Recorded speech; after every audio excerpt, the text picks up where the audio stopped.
about the Clippers? Report leaked out late last night that the Clippers are among the teams trying to trade for Thunder vet point guard Chris Paul. Also part of the report that Kawhi is actively recruiting CP3 as the trade talks continue. Broussard back with us now. Broussard, obviously the Clippers woefully disappointed in the playoffs last season. I would imagine adding a vet like CP3 would help. How good would the Clippers be with him on the team? Oh, they would be fantastic. They probably become the favorites. I mean, simple as that. Chris Paul, they need a playmaker. They need a higher basketball IQ. Kawhi said that. And Chris Paul obviously would bring that. So with that big three, with Kawhi, Paul, and Paul George, oh, they are the favorites. There's no question about it. It would be great for the league because you think the Lakers-Clippers last year was anticipated and was this quote-unquote rivalry which never really developed. This year, if they got Chris Paul, it would go to the highest level possible. And now, I don't think it's likely. I won't say impossible, but it's not likely. But yeah, if they could get Chris Paul with those two, George and Kawhi, they're the team to beat. Absolutely. This is must-see TV if they can make this happen. You know, you think about the two things that the Clippers need. They need an alpha male leader.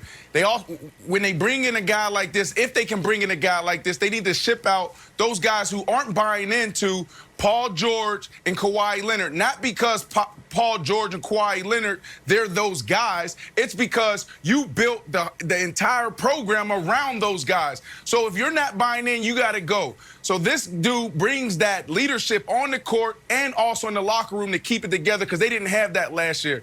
And he also brings that extra scoring option that they didn't have when Paul George disappeared. So this is really good for the Clippers, and this is not a good thing for your Lakers, Nick. Yeah, okay, well, then luckily for me, this has a 0% chance of happening. First of all, there is no way for this to happen financially. I know I'm the only one that when we talk about these trades cares about things like the salary cap and the rules, but in order for this to happen, you would have to trade away Paul George. That's first of all. Second of all, list of people in the country most incentivized for the Clippers to stink. Number one, me. Number two, Sam Presti.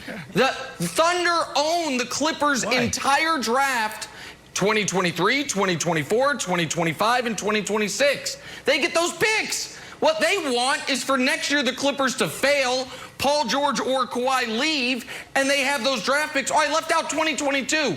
They have the Clippers 5 first-round picks from 2022 till 2026. So that's second of all. But then I have a question for my old buddy Chris Broussard. Broussard, what happened to Kawhi Leonard not wanting a super team? I'm old enough to remember the whole world. Oh, Kawhi could have taken the easy way. Could have joined LeBron and Anthony Davis. But no, he took his Saucony shoes to Inglewood, and he's going to build a dynasty with the Clippers. Saucony. And after a year, I think they are actually Sauconys. After a year, it's like, oh, man, this is hard. It reminds me an awful lot like Kevin Durant, who was sending out tweets. Whoa, now everyone wants to join the Heat. What happened to going against these guys? Oh, wait, this is hard. Come save me, Steph Curry. It's always easy to say, I'd never join a super team. And then you get hit in the head by a better team, and you're like, nah, let's try to create a super team. So what happened to that, Broussard? I'm just curious. Like, I thought that was Kawhi's thing. I'm going to do it on my own with Greg Popovich and Tim Duncan. I'll answer it quickly. All right, he didn't want to be the third guy on the super team, all right, which is what he would have been with the Lakers. Because he's not as good as LeBron. So now he is still the lead guy. He's still the lead guy with the Clippers. And here's the thing, even if he has come to this revelation of, I want a super team, that doesn't make him any different from LeBron and Kevin Durant, the two best players of this generation. So what? What? That's an insult to Kawhi? No. And he was always denied it. He wanted to play with George. He didn't want to go to the Clippers by himself. So he never was like, I'm going to do it by myself. He would have been with the Lakers had he not been able to get George to L.A. with the Clippers. Got it. Okay, got it. Got it. You just took that as an opportunity to take shots at my man. I'm not totally buying the Sam Presti, Chris Paul thing. I think it makes sense when you look at it. analytically and you look at their bevy of draft picks. But I think if Chris Paul and Sam Presti sat down and was like, hey, my family's in LA. I'd really like to go back to LA. I have sort of unfinished business with Lob City 2.0.